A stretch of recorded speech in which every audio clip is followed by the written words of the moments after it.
14 سے جب یہ نئی حکومت آئی ہے تو وہ سارا پلان جو چل رہا تھا 1925 سے RSS کا، وہ سب دھیرے لاگو کیا جا رہا ہے کہ ہم کو 3 لوگوں سے خطرہ ہے، مسلمانوں سے، کرسچن سے اور کمیونسٹ سے، تین لکھا ہوا ہے۔ تو وہ ان کو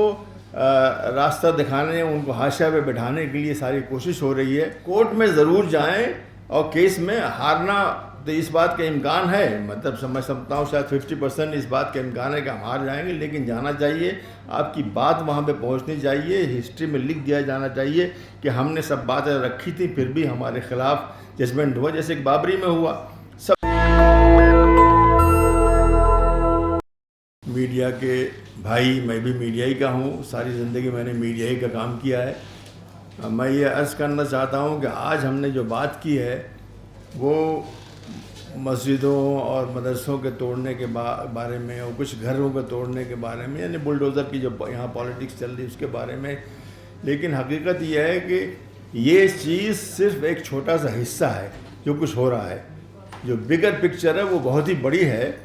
دراصل جو ہے 2014 سے جب یہ نئی حکومت آئی ہے تو وہ سارا پلان جو چل رہا تھا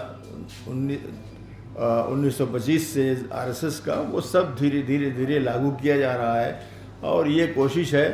کہ وہ دو قومیں جو ہیں انہوں نے لکھی ہوئی اپنے ان کے جو کلاسک جو ان کے لٹریچر اس میں لکھا ہوا ہے کہ ہم کو 3 لوگوں سے خطرہ ہے، مسلمانوں سے، کرسچن سے اور کمیونسٹ سے، تین لکھا ہوا ہے۔ تو وہ ان کو راستہ دکھانے، ان کو حاشیہ پہ بٹھانے کے لیے ساری کوشش ہو رہی ہے۔ اس میں اب بات تو بہت زیادہ ہو گئی، میں یہ عرض کرنا چاہتا ہوں کہ ہم لوگوں کو کچھ کام بہت ہی ضروری ہے۔ ایک تو یہ کہ ہم لوگوں کو اشتعال انگیزی نہیں آنا چاہیے۔ میں یہ سن رہا ہوں، کمیونٹی کے اندر بھی سن رہا ہوں کہ کچھ بچے ہیں جو کہ اب کچھ سوچ رہے ہیں کہ کچھ گڑبڑ کرنا چاہیے، سڑک پہ آنا چاہیے۔ آپ ان کو موقع دیں گے۔ کب سے یہ بات ہو رہی ہے، جینوسائیڈ کی بات ہو رہی ہے، قتل کی بات ہو رہی ہے، فلاں جگہ سے شروع ہوگا، اتراکھنڈ سے شروع ہوگا اور پورواچل سے شروع ہوگا، یہ سب باتیں ہو رہی ہیں، کئی سال سے ہو رہی ہیں۔ تو آپ ان کو بالکل یہ موقع مت دیجیے کہ آپ ایسا کام کیجیے کہ ان کو اسی کے ساتھ ساتھ جو بہت ہی ضروری کام ہے، وہ 2 بہت ضروری ہے۔ ایک جس کے بارے میں بات ہوئی ہے وہ یہ کہ ہمارے کیس بہت مضبوط ہوں اور ہم کورٹ میں جائیں، چاہے ہائی کورٹ میں جائیں، چاہے سپریم کورٹ میں جائیں، اور بہت سے ایسے وکیل بھی ہیں، اور اگر کچھ ضرورت ہوگی تو مجھ سے بھی بات کریں، میں بھی 1-2 وکیل دے سکتا ہوں انشاءاللہ۔ تو کورٹ میں ضرور جائیں، اور کیس میں ہارنا تو اس بات کا امکان ہے، مطلب سمجھ سکتا ہوں شاید 50% اس بات کا امکان ہے کہ ہم ہار جائیں گے، لیکن جانا چاہیے، آپ کی بات وہاں پہ پہنچنی چاہیے، ہسٹری میں لکھ دیا جانا چاہیے کہ ہم نے سب باتیں رکھی تھی، پھر بھی ہمارے خلاف ججمنٹ ہوا، جیسے کہ بابری میں ہوا۔ سب چیز تسلیم کی گئی کہ آپ کی مسجد تو حقیقی 500 سالہ تھی، تسلیم کیا گیا کہ وہاں پہ کرمنل طریقے سے وہاں پہ بت رکھے گئے تھے، تسلیم کیا گیا کہ اس کو کرمنل طریقے سے توڑا گیا تھا، پھر بھی ان لوگوں کو دے دیا۔ تو بہرحال یہ چیزیں جو ہے ہسٹری میں لکھی جائیں گی،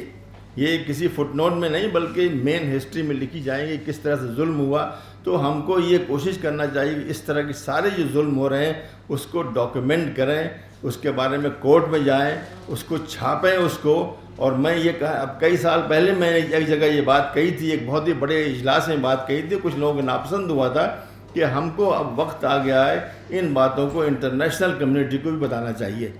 جو یونائٹڈ نیشنز کا ہیومن رائٹس کمیشن ہے، اس کا ہمارا ملک اس کا ممبر ہے، وہاں پہ بات پہنچانا چاہیے۔ یونائٹڈ اسٹیٹس کا اسٹیٹ ڈپارٹمنٹ کا جو ہیومن رائٹس کمیشن ہے وہاں تک بات پہنچانا چاہیے، ایمنسٹی انٹرنیشنل تک پہنچانا چاہیے، ہیومن رائٹس واچ تک پہنچانا چاہیے۔ ان سب جو ہے بہت سے ہیں، اگر آپ لوگ کچھ چاہیں گے تو میں آپ کو 400-500 ایسے ای میل ایڈریس دے دوں گا جو کہ دنیا بھر میں ہیومن رائٹس کے آرگنائزیشنز ہیں، کہ آپ کسی سے بات کیجیے، میں آپ کو دے دوں گا، مجھے بہت ہی آسانی کے ساتھ آپ پہنچائیے اپنی بات کو، لیکن ٹھیک سے اس کو ڈاکیومنٹ کر کے، ٹھیک سے لکھ کر کے، انگلش لینگویج میں وہی چلتی ہے اور ہماری اردو وغیرہ میں نہیں چلتی ہے، تو لکھ کر کے ان کو پہنچائیے۔ یہ بھی بہت بڑا کام ہے، لڑنا ایک عدالت میں لڑنا بہت بڑا کام ہے، اور جو رائے عامہ ہے ملک کے اندر ملک کے باہر وہاں تک بھی پہنچانا بہت بڑا کام ہے۔ اور ایک بات یہ بھی ہے کہ ہم لوگ غصے میں نہ آئے تاکہ ان کو وہ موقع نہ دیں جو جس کی وہ تلاش میں ہیں۔ ایک بات یہ آئی کہ بارڈر کے اوپر ہو رہا ہے، دراصل جو ہے یہ